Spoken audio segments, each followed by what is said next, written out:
পাঁচ শ্রেণীর রোজাদার আছে যারা এই পবিত্র রমাদান মাসে কষ্ট করে রোজা রাখার পরেও তাদের রোজা আসমানে কবুল হয় না। তাদের রোজার ন্যূনতম ভ্যালু আল্লাহ তাআলার কাছে নেই।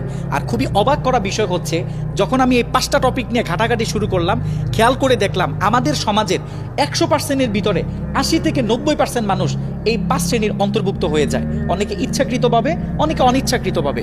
খুবই ভয়ঙ্কর একটা বিষয়, আপনাকে খুবই খেয়াল করতে হবে যেহেতু আপনি রোজা রাখেন।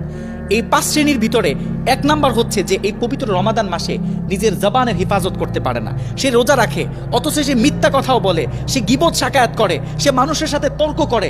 মুখ দিয়ে যদি এই খারাপ কাজগুলো করতে থাকেন আর আপনি যদি রোজা রাখেন, তাহলে আপনার রোজা কিন্তু কবুল হবে না। অনেক সময় দেখা যায় যে আপনি রোজা রেখেছেন, আপনার কোনো অন্যায় নেই, আপনার কোনো দোষ নেই, তারপর আপনার সাথে অনেকে তর্ক করতে আসবে। তখন যদি আপনি একটু চুপ করে থাকেন, তাহলে আপনি কিন্তু 2টা পুরস্কার পাবেন। সুনান আবু দাউদের বর্ণনা, আল্লাহর হাবিব বলে, আনা জাঈমুন বিবাইতিন ফি রাবাদিল জান্নাতি লিমান তারাকাল মিরআ ওয়া ইন কানা মুহিক্কান। ওই ব্যক্তিকে আমি জান্নাতের আঙিনায় একটা ঘরের গ্যারান্টি দেই যে ব্যক্তি তর্ক করার সময় নিজে হক এটা জানার পরেও চুপ করে থাকে।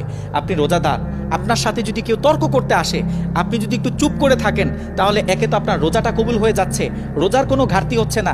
নাম্বার 2 হচ্ছে আপনি জান্নাতের আঙিনায় একটা ঘরের গ্যারান্টি পেয়ে যাইতেছেন। সুবহানাল্লাহ। এই কারণে আমরা যারা রোজাদার আছি, পবিত্র রমাদান মাসে কষ্ট করে রোজা রাখি, আমরা যেন আমাদের জবানের হেফাজত করি। এই জবান দিয়ে যেন কোনো খারাপ কথা, কোনো ফাহেসা কথা, কোনো গালাগালি, কোনো বাজে মন্তব্য যেন আমরা আমাদের এই জবান দিয়ে রোজা রেখে না করি। যদি আমরা জবানের হেফাজত করতে না পারি, তাহলে এই রোজা আমাদের কোনো কাজে আসবে না। 2 নাম্বার হচ্ছে যে তার চোখের হেফাজত করতে পারলো না, সে কিন্তু এই পবিত্র রমাদান মাসে রোজা রেখে তার আসলে কোনো লাভ হলো না। দেখেন, এটা নগ্নতার যুগ, এটা সোশ্যাল মিডিয়ার যুগ।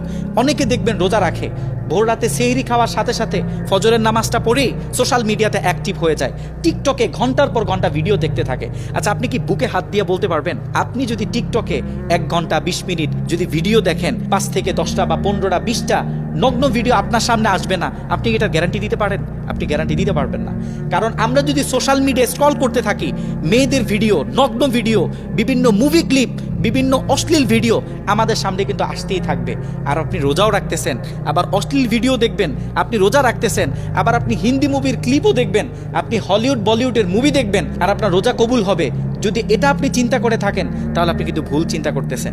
এ কারণে যারা রোজাদার, যারা এই পবিত্র রমাদান মাসে রোজা রাখে, তারা যেন তাদের চোখটাকে হেফাজত করে, আল্লাহ পাক এটা বলে দিয়েছে।